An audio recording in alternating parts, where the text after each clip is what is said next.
Bienvenido, doctor. Buenos días con todos, disculpen la demora. Bueno, el tema que me recomendaron, como mencionó la licenciada, es el cáncer gástrico, prevención y detección precoz. Bueno, el cáncer gástrico es un término general para definir cualquier tumor maligno que se origine en cualquier capa del estómago. El estómago tiene cuatro capas. Acá vemos la capa superficial, que es la mucosa, la submucosa, la muscular y la serosa. En cuanto a la incidencia o los tipos de cáncer de estómago, el más frecuente y el que mayormente, el que vamos a hablar ahora, porque los otros tienen otros factores un poco más extraños. Vamos a hablar del cáncer gástrico tipo adenocarcinoma, que es el más frecuente y representa el 90 hasta el 95% de los cánceres de estómago. O sea, el tumor que se origina en la primera capa, la mucosa, es el tumor que se llama cáncer gástrico adenocarcinoma. Entonces es el cáncer gástrico más frecuente y el que vamos a mencionar, ¿no? Y es el más estudiado porque su frecuencia es bastante alta. Otros cánceres menos frecuentes son los linfomas, que son de las células inmunológicas, otro tipo es los leiomiosarcomas, los tumores GIS, neuroendocrinos, también hay tumores neuroendocrinos. Hay una diversidad de tumores bastante amplia que no son tan frecuentes, pero que también son causas de cáncer gástrico. Pero en este caso vamos a abordar el adenocarcinoma, ¿no? Cómo hacemos la detección precoz y qué factores de riesgo tiene, ¿no? Entonces acá, por este cuadro donde acá se menciona la capa mucosa, que es la más superficial, la submucosa, la muscular y el tejido conectivo, ¿no? Entonces, el cáncer gástrico precoz o estadio inicial es el que solamente afecta la mucosa y una parte de la submucosa, o sea, hasta estadio T1, ¿no? Lo ideal es diagnosticar el tumor gástrico en este estadio, porque este estadio tiene un buen pronóstico. Lo malo es que nosotros nos llegan del T2 hacia abajo, ¿no? O sea, del T2 hacia zonas más, hacia cánceres más avanzados, ¿no? Entonces, si diagnosticamos de manera temprana estos tumores, según la epidemiología de Japón, que es lo que detectan ellos en mayor frecuencia de esto, la tasa de supervivencia a los 5 o 10 años es 95%, o sea, es bastante alta, ¿no? En cambio, cuando diagnosticamos cáncer en estadio avanzado, la tasa de supervivencia a los 5 o 10 años es 5 a 10%, es bastante baja. Entonces, por eso es fundamental diagnosticarlo de manera temprana, que afecta solamente la mucosa o a veces parte de la submucosa, ¿no? Por eso es fundamental diagnosticarlo de manera temprana para un pronóstico mejor del paciente, para una mejor recuperación y que pueda continuar realizando sus actividades de manera normal, ¿no? En cambio, las que están avanzados, pues hay que hacer terapias coadyuvantes, a veces quimioterapia, radioterapia, cirugía, que no siempre tiene una buena respuesta y pues es más complicado, más gastos también bueno, para el Estado, y también la calidad de vida es bastante incómoda, ¿no? Que hay molestia, náuseas, vómitos por el tratamiento que se da, ya no hay buena tolerancia a los alimentos, entonces por eso que se busca diagnosticar de manera temprana. Pero puse este cuadro para mencionarlo que cuando diagnosticamos cáncer gástrico, pues en el IREN y en casi todo el Perú, el 90% de pacientes nos llegan con estas lesiones, ¿no? Con estas son tumores que protruyen o úlceras que se extienden o todo el estómago está diseminado con esta lesión tumoral, ¿no? Y nosotros buscamos diagnosticar de manera temprana lesiones polipoides o planas o ligeramente deprimidas que sean focales y que no requieran necesariamente una cirugía o un tratamiento quimioterápico u otro alternativo. Entonces, esto buscamos nosotros. ¿Cómo hacemos la prevención del cáncer gástrico? Pues actuando sobre los factores que los condicionan, tanto los factores de riesgo como propiciando o adoptando factores protectores. Entonces, entre los factores tenemos factores ambientales, factores genéticos, factores alimentarios y factores precancerosos. Estos precancerosos son bastante importantes porque estos se le explica al paciente cuando le hacemos una endoscopía que hay que hacerle el seguimiento. No obstante, hay una gran cantidad de pacientes que o tal vez fue mala la comunicación o tal vez no nos dejamos explicar o no entendieron bien que ya no regresan, ¿no? Y después de 8 o 10 años vienen con un tumor que no es avanzado. Entonces, en cuanto al factor de riesgo principal, es este germen que se llama Helicobacter pylori, que es un bacilo gram negativo, ureasa positivo. Esta enzima es bastante importante porque es una enzima que nos permite diagnosticarla con pruebas rápidas. Este germen afecta al 50 al 80% de la población. Al 80% de la población que afecta es mayormente a zonas con bajos recursos económicos o que tienen una salubridad bastante precaria. Es considerado un carcinógeno tipo 1 según la Asociación Mundial de Cáncer. Es un factor de riesgo modificable. ¿Por qué? Porque yo lo puedo erradicar. Ahora, no obstante, su tratamiento es a veces un poco complicado. Algunos pacientes tienen gérmenes con una alta tasa de resistencia, algunos no los toleran bien o algunos otros tienen alergias a los antibióticos que se les prescribe. Por eso es que a veces es difícil de erradicar, principalmente por su resistencia que con los años ha ido aumentando. Lo otro es que la terapia adecuada es fundamental, porque si doy una terapia de inicio que no es la más recomendable, pues a veces ya agoto un antibiótico que puedo reservar para después. El Helicobacter pylori es causa del 65 al 80% de cáncer gástrico no cardial. Y también hay, así como en COVID, hay cepas que son más cancerígenas, o sea, bueno, o sea, hay estudios sobre que la cepa CAG-A positivo tiene mayor riesgo carcinogénico, ¿no? Por diferencia de otras cepas que no son CAG-A positivo. No obstante, estas serologías no son muy disponibles, por lo tanto, tenemos solamente bueno, este registro, este dato para mencionar que no todos los helicobacter son iguales de carcinogénicos. Es por eso que a una persona que puede tener helicobacter 30 años y no le causa mayor lesión, excepto gastritis o algunas erosiones, y a otros en poco tiempo sí les causa cáncer. Entonces, eso es un factor, ¿no? Otro factor es los factores ambientales. Como mencioné anteriormente, los factores socioeconómicos es un factor de riesgo para adenocarcinomas. No tener agua, no tener desagüe, vivir en malas condiciones de salubridad, hace que adquieran con más frecuencia gérmenes, entre ellos Helicobacter, que me predispone a que tenga desarrollo con mayor frecuencia cáncer. Lo otro son las regiones, algunas regiones mundiales, por ejemplo, las zonas de Asia-Pacífico. Si vemos que casi todo el litoral del Pacífico de Sudamérica tiene todo lo que es azul es mayor incidencia de cáncer gástrico. Entonces, estas zonas tienen mayor incidencia de cáncer gástrico, igual que la zona del Asia, ¿no? Acá está Japón, China, toda la zona del Asia-Pacífico está con mayor incidencia de cáncer gástrico. Entonces, algunos países como Japón, Corea y China también han hecho estrategias, ¿no? Para detectarla de manera temprana, porque antes se detectaban de manera tardía y era muy tarde. Entonces, ellos sí han mejorado bastante. En cambio, a nosotros nos falta aún mejorar nuestras guías y nuestro enfoque diagnóstico para detectarla de manera temprana y no tener tanta mortalidad. Entonces, por vivir en estas zonas es un factor de riesgo. Bueno, si yo vivo en Estados Unidos, me voy a Estados Unidos y nací en esta zona y voy a Estados Unidos, mi incidencia baja. Entonces, cuando se menciona en este cuadro, inmigrantes japoneses que van a Estados Unidos, su incidencia baja al 25%. Esos inmigrantes tienen hijos, su incidencia baja al 50%. Entonces, las generaciones subsecuentes, o sea, la tercera generación, son igual que la población general de la zona en la que viven. Entonces, el factor ambiental es bastante importante, no se sabe bien exactamente cómo es que se produce, pero es el ambiente que influye bastante en la incidencia de cáncer gástrico. Otros factores de riesgo son los que uno consume, factores ambientales o medioambientales, el tabaco y el alcohol.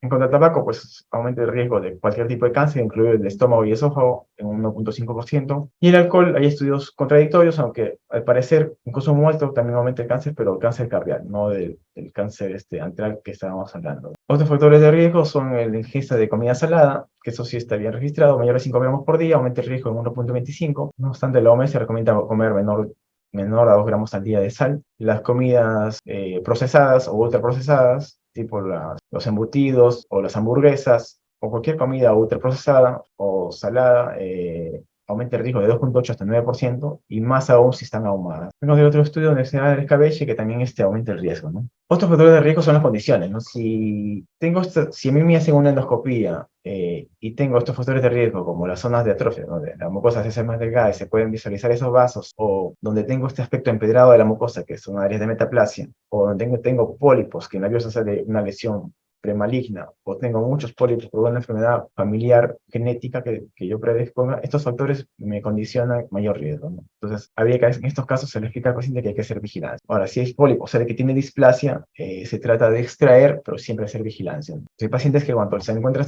estos hallazgos ya no desean o temor que se les va a cortar el estómago o que les hace el procedimiento y prolifera el hallazgo de la displasia, entonces se pierden y ya regresan después con un tumor avanzado. También pacientes que han tenido gastrectomía subtotal por una cirugía de cualquier tipo, sea mayormente cancerígena, cuando me hicieron una gastrectomía porque tenía un tumor del antro gástrico, tengo mayor riesgo de sufrir lesiones precancerosas o hacer cáncer si es que no hay vigilancia. Otros factores de riesgo también son algunas alteraciones genéticas, no obstante mencionar que la mayoría de cáncer gástrico son esporádicos, quiere decir que yo no dejo con ninguna de estas alteraciones genéticas que son bastante predisponentes para cáncer, pero no nazco con ninguna alteración genética establecida, pero por mis factores de riesgo ambientales, sea donde viva, tener helicobacter o los factores dietéticos que son bastante importantes, hacen que con el tiempo pues desarrolle cáncer gástrico, ¿no? Pero hay algunos síndromes genéticos que son síndromes familiares que si yo lo tengo, mi hijo va a tenerlo, hereda los genes y él tiene el mayor riesgo, son estos de acá, ¿no? Síndrome de Lynch, síndrome de Li-Fraumeni, síndrome de Peutz-Jeghers y la poliposis adenomatosa familiar. Varios de estos síndromes causan adenomas no solamente en el estómago, sino en otras partes del cuerpo, como el colon o el intestino, y también causan algunas alteraciones de otros órganos. Por eso es que se le hace un estudio ya más holístico, más completo, cuando se encuentran o se sabe que el familiar directo tiene uno de estos síndromes. Otros factores de protección son la ingesta de algunos alimentos, ingesta de frutas cítricas y otras no cítricas. Menciona que hay un factor de protección de 0,13, o sea, bastante beneficio. La ingesta de vegetales tipo cebolla abajo, también baja la incidencia. Acá se menciona porque aumenta o varía el pH y hace que las células tumorales no proliferen en un pH más alcalino. Y también se menciona el ejercicio físico mayor al moderado, o sea, de hacer 30 minutos 5 veces a la semana de ejercicio aeróbico, te da un factor de protección. Entonces ahí vemos los factores de protección y los factores de riesgo que sumados ellos nos predispone que nos tenga este mayor riesgo de tener cáncer gástrico, pero no es suficiente. ¿Cómo hago el diagnóstico del cáncer de estómago? Pues inicialmente con el examen físico, pues cuando está avanzado se palpan alguna masa en la parte alta del estómago o encima del ombligo. Algunos tienen, cuando está muy avanzado, pues nódulos cervicales, que también es un signo de mal pronóstico porque ya está avanzado, pero también puedo hacer un estudio de imágenes. Quien más nos ayuda es una tomografía. Las ecografías a veces salen negativas si tienen un tumor, entonces el estudio más en imágenes es una tomografía. Luego, cuando tiene estos hallazgos, se pide una endoscopía y finalmente se saca biopsia. Entonces, ¿cuándo hacer una endoscopía? Pues esto depende de donde uno viva. Las guías americanas y las japonesas pues varían porque su incidencia de cáncer gástrico es diferente. Entonces, la guía americana menciona hacer en pacientes mayor a 55 o 50 años. No obstante, en el Perú, pues parece que ese es un periodo más largo. Tienes más de 55 años y tienes síntomas de gastritis. Dispepsia es mala digestión. Los síntomas de dispepsia son pues mala digestión, puede ser ardor de estómago, eructos, sensación de vinagrera, hinchazón, pesadez, llenura. Si tienes más de 55 años con síntomas de dispepsia, menciona que debes hacerte pronto. Pero si tienes menos de 55 años, esta guía americana menciona que tienes que tener algún signo de alarma. No obstante, los signos de alarma son signos que ya nos dicen que la enfermedad ya está avanzada. Pero en Latinoamérica se hizo un consenso hace bastantes años, con participación de algunos colegas peruanos, donde se mencionaba que si tienen síntomas de gastritis o síntomas dispépticos, que son llenura, pesadez, ardor de estómago, sensación de mala digestión, náuseas persistentes, eructos persistentes, más de 3 meses, y tengo más de 30 o 40 años, se podría sugerir hacerse una endoscopía, ¿no? Como una TDAs. La idea de la endoscopía no solamente es detectar el Helicobacter, sino también ver si el Helicobacter, si es que el paciente lo tiene, causó algún daño en la mucosa del estómago. Y se pueden sacar biopsias adicionales de ser necesario si encontramos algún hallazgo inusual o un hallazgo alterado, puede ser un pólipo, una cicatriz o alguna lesión extraña, ¿no? Entonces,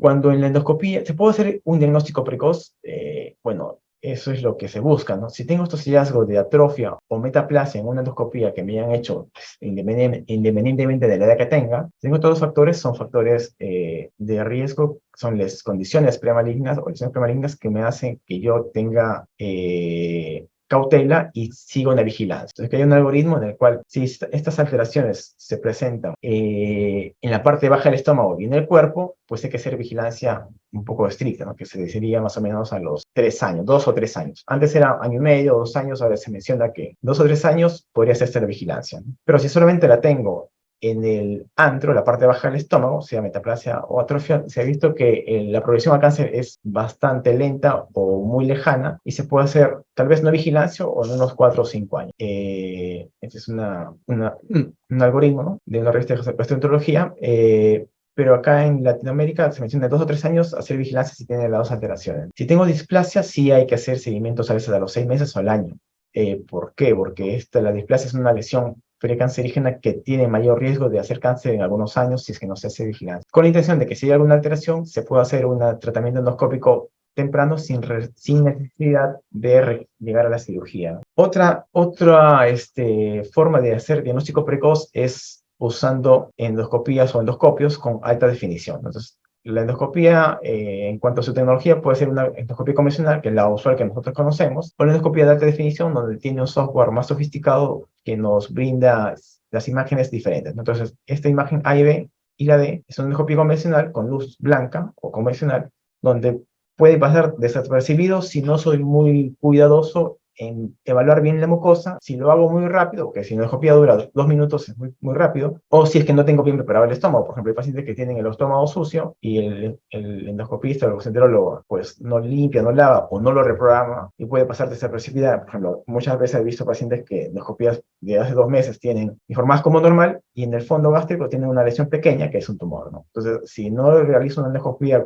de calidad, pueden pasar desapercibidas. Como ustedes ven en las imágenes de acá, no hay moco, está bien limpio el estómago y es una preparación adecuada. Entonces, ahí también yo tengo que tener el detenimiento de evaluar bastante bien la mucosa, ¿no? Hay unos sugerencias de cómo evaluarle el estómago, que ya eso nos compete a los gastroenterólogos, ¿no? Entonces, si es que las lesiones no son muy evidentes, yo puedo usar una endoscopia de alta definición si tengo el equipo disponible, lo cual está disponible acá en Miren, y si se dan cuenta, lo que acá no se nota bien, acá se nota en las áreas de metaplasia. Es bastante evidente y nos ayuda a diagnosticar de manera temprana y hacer vigilancia cuando lo requiera. Y también nos ayuda la alta definición a buscar lesiones tipo la F, que son lesiones, esto es una alteración en displasia, identificar estas lesiones y hacer vigilancia o hacer un tratamiento endoscópico, sea con mucosectomía o decisión endoscópica, para evitar que esto progrese. Entonces, el diagnóstico precoz nos ayuda en endoscopia de alta definición. Y la intención es evitar que estas lesiones de metaplasia o displasia progresen a una lesión un poco más avanzada, proliferativa, ¿no? Que ya tal vez no sobrepasa la submucosa, pero ya tiene un tumor un poco más establecido, ¿no? Estas lesiones es bastante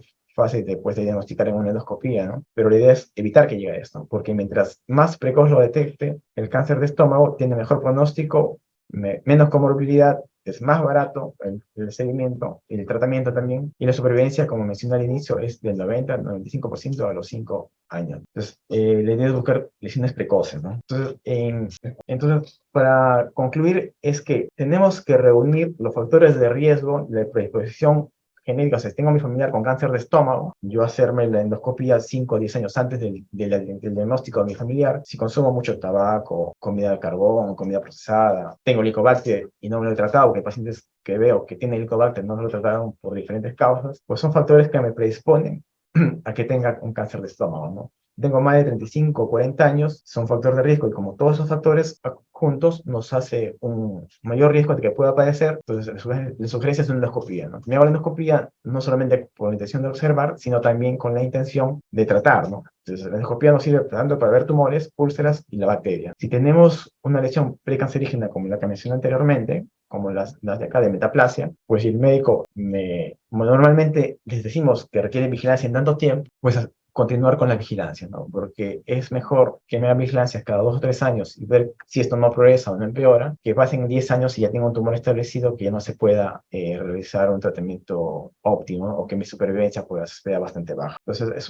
para detectar cáncer precoz se requiere factores de riesgo, diagnosticar de forma precoz y vigilancia si tengo las lesiones premalignas que me predisponen al cáncer. No sé si hay alguna pregunta o interrogante. Muchísimas gracias, doctor Peter. Bueno, entonces es fundamental que a los médicos y personas en general pues contribuyamos a diagnosticar de manera temprana, ¿no? Por el pronóstico del paciente, ¿no? Porque cuando es temprano, como mencioné, se puede curar y el tratamiento es bastante más sencillo, ¿no? Entonces, si conozco un familiar que si siempre me duele el estómago y no se hace ni una endoscopía y tiene más de 35 o 40 años, pues recomendarle, ¿no? Sabes que he escuchado eso, sería bueno que vayas que te hagas bueno, acá en el vamos a hacer unas campañas de despistaje, entonces acudir, ¿no? A los centros, establecimientos de salud para referencia para acá. Como mencioné acá, tenemos el endoscopio de alta definición, o sea, un buen equipo como para diagnosticarlo de manera temprana y explicarle. Si no tiene nada malo, pues ya, mejor, ¿no? Pero ya se hizo la sugerencia, se hizo la evaluación, si no tengo nada malo, mejor, pero si ya me encuentran algo de manera temprana, recibiría un mejor tratamiento, ¿no? Sin necesidad de llegar a la cirugía, porque la idea de los diagnósticos tempranos de cáncer gástrico es no llegar a la cirugía, tanto porque tiene riesgos, pero cuando está avanzado pues es necesario, entonces es no llegar a la cirugía, pues es que se puede hacer el tratamiento endoscópico sin la necesidad de hacer cirugía. Doctor, a través del chat nos están haciendo unas preguntas. La primera es, ¿qué tan prescindible es el test de aliento con respecto a la endoscopía? Ya, entonces el test de aliento es una prueba que nos sirve para detectar el Helicobacter pylori. Es una prueba no invasiva, es una de las mejores pruebas no invasivas. El test de aliento, como su misma prueba lo dice, es una prueba para detectar el Helicobacter. Nos detecta el Helicobacter, pero no nos dice cómo está el estómago. Entonces, esta prueba más la usamos como prueba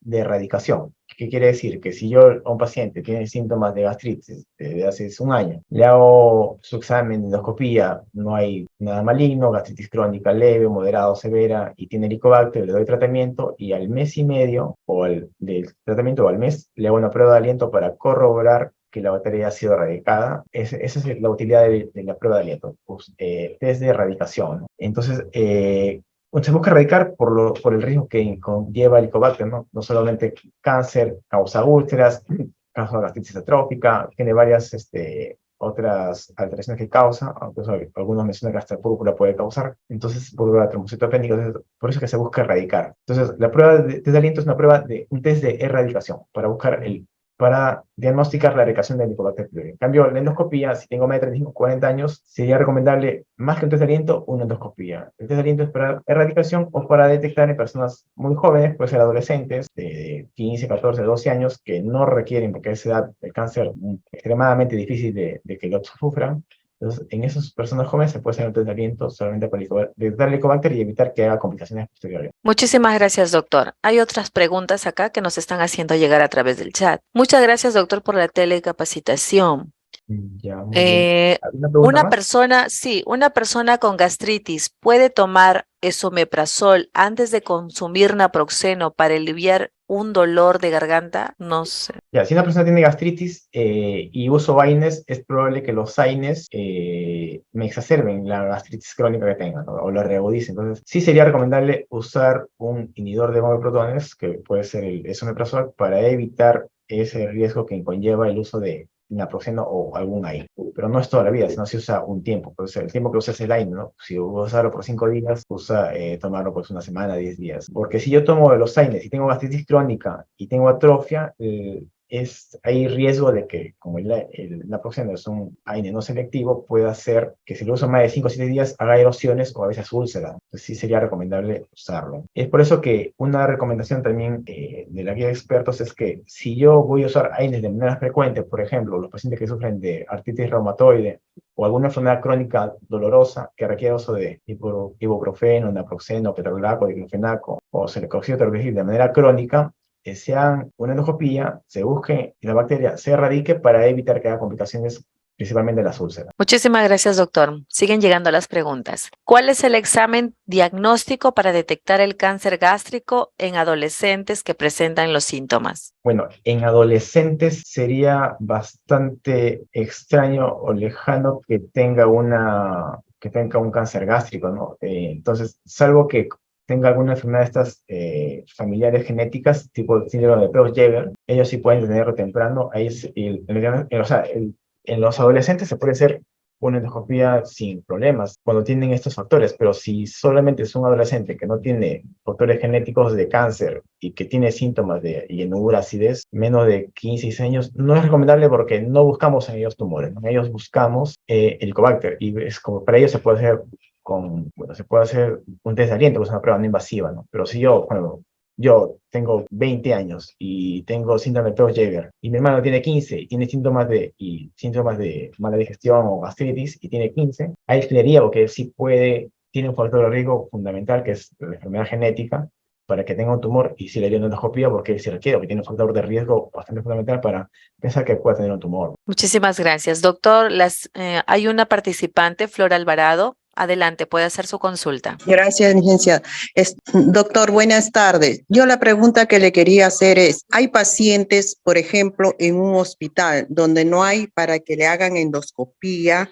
¿Pueden ser referidos al IREN si tienen los síntomas? Porque algunos le dicen, es necesario que tenga la patología para que vaya al IREN, pero si ya tiene los síntomas y allá no hay, ¿pueden venir al IREN? Ah, ya. Sí, eso se estaba coordinando con el área de control y prevención de cáncer para que se hagan campañas en las cuales se refieran pacientes y hacer como un tamizaje, ¿no? A los pacientes que tienen ciertos factores, ¿no? Mayor de 40 años, pérdida de peso, anemia. Entonces ellos se les podría hacer sin necesidad que tengan un tumor gástrico. Entonces eso se hacía antes, pero se va a volver a hacer, va a hacerse campañas para prevención y detección de cáncer, no solamente de estómago, sino también de otros órganos. Gracias, doctor. Muchas gracias, doctor, y gracias por la pregunta. Hay otras preguntas. ¿Cada cuánto tiempo se debe hacer un chequeo o una endoscopía? Ya, ahí mencioné en el cuadro, depende más que todo de la biopsia o de cómo es que pues, depende de la biopsia y de qué hallazgos haya habido, ¿no? Si solo hay gastritis crónica, sin atrofia, metaplasia, displasia, ni ningún pólipo, y la bacteria Helicobacter pylori, entonces no se requiere una vigilancia al año, 2 años, sino puede esperar hace 4 o 5 años. Si es que no tengo molestias, pero si aparecen molestias antes o tengo hemorragia digestiva, ahí sí ya no se espera ese tiempo, sino sí, es una indicación hacerle una endoscopía, ¿no? Entonces, si no tengo síntomas, me dicen tengo gastritis, pues, y nada más, y la bacteria a los 4 o 5 años se podría hacer. No es necesario tan precoz, ¿no? En cambio, si tengo los factores de riesgo que se menciona acá, displasia, metaplasia, atrofia, pues depende, ¿no? Si la atrofia o metaplasia, hay unas clasificaciones acá de cine que mencionan el grado, entonces eso no dice la biopsia si tiene atrofia o metaplasia, grado 3 o 4 se hace a los 2 o 3 años, ¿no? Pero si no, solo es gastritis y Helicobacter, no requiere hacerse tan pronto, ¿no? Solo esperarse más de 3 o 4 años. Muchísimas gracias, doctor. Otra consulta. ¿La pregabalina o la gabapentina son medicamentos que producen gastritis? Ya, la pregabalina, mayormente no están descritos como gastrolesivos, pero si yo he tenido gastritis hace tiempo y me hace mal o no tolero bien algunos medicamentos, así no sean gastrolesivos, pues puede ser que no tolere esa medicación, ¿no? Pero exactamente no son fármacos que tengan un daño al estómago tan establecido como el ibuprofeno, naproxeno, ketorolaco, como los AINE, ¿no? Entonces, si yo tengo gastritis crónica atrófica, soy una persona mayor y tomo pregabalina o gabapentina u otro medicamento, a veces sienten molestias del estómago, tienen síntomas de exacerbación de la gastritis, entonces hay que darle sí un inhibidor de protones, o esomeprazol o pantoprazol, según los medicamentos que tome, para evitar que tenga esa molestia, pero no necesariamente es un gastrolesivo, ¿no? Porque hay mucha gente que toma pregabalina y no le da molestia en el estómago, ¿no? Muchísimas gracias, doctor. Una última pregunta tenemos acá en el chat. Una persona con gastritis que presenta dolor menstrual, ¿qué debería tomar para el dolor? Dolor menstrual, ya. Entonces, se busca los antiinflamatorios que sean menos gastrolesivos. Bueno, ellos podrían usar un COX selectivo, COX-2, que puede ser celecoxib o etoricoxib para el dolor, ¿no? Y si tiene antecedentes de gastritis y que no ha sido bien tratada, podría agregarse un antiácido o un protector de mucosa gástrica, como el omeprazol o el esomeprazol, para evitar ese riesgo de que, pues, aparte del cólico menstrual, pues también le duele el estómago, ¿no? Pero sí es importante que si han tenido gastritis previa, ver cómo es que terminó, ¿no? Si es que el paciente terminó el tratamiento, no lo terminó, tuvo mejoría, porque a veces toman las pastillas y no le mejora nada, o requieren otra terapia adicional. Entonces, es importante ver el antecedente, cómo quedó la gastritis crónica, porque el objetivo es que la enfermedad quede inactiva y sin la bacteria, pero si no llegaron a eso, pues tal vez requieran usar algo que les disminuya las molestias y tomaron algún medicamento tipo un analgésico, ¿no? Entonces, puede ser etoricoxib o si no, celecoxib, para evitar que son menos gastrolesivos para el estómago y también son analgésicos. Muchísimas gracias, doctor. Al no haber más preguntas, ni con manito levantada, ni a través del chat, agradecemos al doctor Peter Rojas Pérez, quien es médico especialista en gastroenterología de IREN Norte, por habernos brindado el tema prevención y detección precoz del cáncer gástrico. Muchísimas gracias, doctor Peter. ¿Algunas palabras? Bueno, agradecer por la invitación y pues todos debemos contribuir pues a mejorar la detección de tasa de cáncer gástrico precoz, ¿no? Para tener mejor pronóstico y pues en los que tengan molestias pues acudir al su centro de salud, y si tienen como las campañas que vamos a hacer, pues buscar para que coordinen con con el centro de detección de cáncer y realizar esos exámenes los que ameriten, ¿no? Muchas gracias. Gracias a usted, doctor. Muchísimas gracias.